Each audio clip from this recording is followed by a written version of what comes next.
পশ্চিম নিয়ে কাজ করবে বাংলাদেশ ভারত, জানিয়েছেন ঢাকায় নিযুক্ত ভারতের নতুন হাইকমিশনার দীনেশ ত্রিবেদী।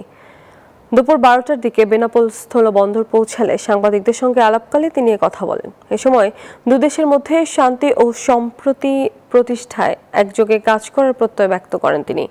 আরও বলেন, বাংলাদেশ ও ভারত ঐক্যবদ্ধ থাকলে বিশ্বের যেকোনো লক্ষ্যে অর্জন করা সম্ভব। দুই দেশ একত্রে কাজ করলে অন্যতম শক্তিশালী গণতন্ত্র এবং একটি বৈশ্বিক শক্তি হিসেবে আবির্ভূত হতে পারে। ডেমোক্রেসিতে অনেকবার ইস্যুস থাকে। আপনার একটা বাংলাদেশের স্ট্রং ডেমোক্রেসি, আমাদেরও স্ট্রং ডেমোক্রেসি, দুই ডেমোক্রেসি মিলে গেলে একটা ওয়ার্ল্ড পাওয়ার হয়ে যাবে, একটা পুরো ইকোনমিক ওয়ার্ল্ড পাওয়ার হয়ে যাবে। কিন্তু এই মেলামেশাটা দরকার, আর এর জন্য আমার যা দায়িত্ব আছে আমি নিশ্চয়ই পালন করব, কিন্তু আপনার সাপোর্ট থাকা